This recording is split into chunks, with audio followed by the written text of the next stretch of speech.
military is not above the law. Does the Constitution apply when the court-martial sits? One thing that is clear, all disciplinary matters of KDF, that is Army, Navy, and Air Force, are never dealt in the employment court in Kenya. Any issue is dealt at the court-martial. All disciplinary matters are dealt with at a court-martial. This court-martial is presided by military generals. So, can they deny somebody the right to be heard? Yes, the military has its court-martial, but that court-martial is subject to the provisions of the Bill of Rights. The Bill of Rights, the rule of law, also binds the court-martial. If any military person is aggrieved by the decision of the court-martial, he or she can go to the High Court and challenge this. Welcome to Court Helicopter Explainer. This weekend, this Sunday, we call it the KDF weekend, the KDF Sunday, where we are looking at the laws governing KDF. In this matter, we are asking this question: does the Constitution apply when the court-martial sits? One thing that is clear, all disciplinary matters of KDF, that is Army, Navy, and Air Force, are never dealt in the employment court in Kenya. Any issue is dealt at the court-martial.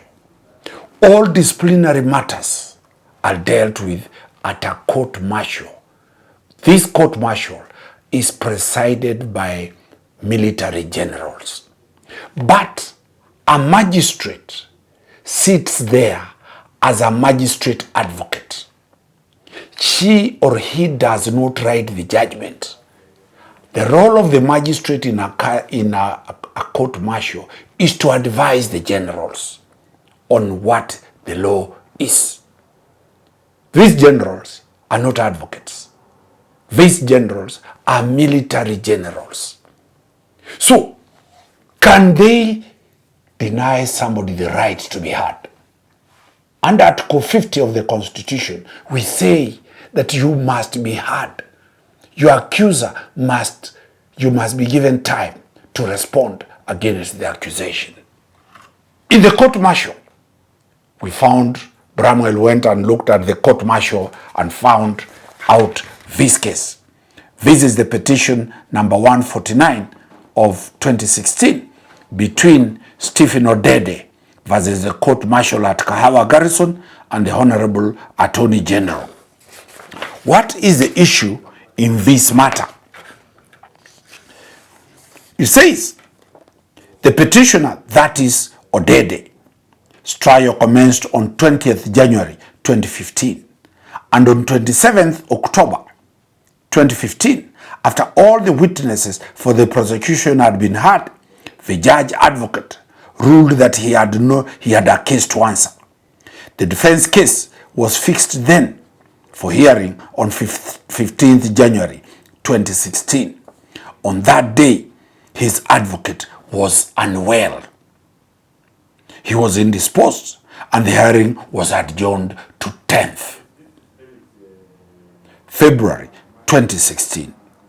But again, on that day, the advocate was unable to attend court, but the application for adjournment was rejected, and the officer was ordered to proceed with his defense case in the absence of his advocate. He stated that he was unable to do so, and the judge advocate, that's the magistrate, proceeded to close the defense case and ordered submissions to be filed on or before 25th February 2016. So, the prosecution proved the case. The accused, who is a military officer, Odede, was put on his defense. The first day it was coming up, his advocate was unwell. They adjourned. The second day, the advocate also could not make it to court. The military and the magistrate sitting as an advocate closed the case and said, let's proceed. The hearing to proceed. On that day, an oral application to set aside the orders of 10th February was made, but the same was dismissed, and the matter adjourned to 31st March 2016 to finalize submissions. On that day, judgment was fixed for April 25th. The present petition was then filed on 15th, and upon hearing parties on the 25th April, this court in the interim stayed the court-martial proceedings, which orders were confirmed upon its ruling on the 6th May, pending this judgment. So when the court-martial insisted that the officer must proceed, the officer ran to the High Court. What does the High Court say? The High Court listened and stayed the proceedings of the court-martial. The judge in paragraph 28 says, in that regard, Article 51 and 2 grant every person, and specifically any accused persons, the right to a fair trial and a fair hearing in very clear terms, and they include the following rights: to have adequate time and facilities to prepare a defense, to choose and be represented by an advocate, and to be informed of his right promptly, free to adduce and challenge evidence. The judge in paragraph 29 says, an accused person should not be denied something, the result of which denial will hamper, encumber, hinder, impede, inhibit, block, obstruct, frustrate, shackle, clog, handicap, chain, fetter, trammel, thwart, or stall his case, and defense or lessen and bottleneck his fair attack on the prosecution case.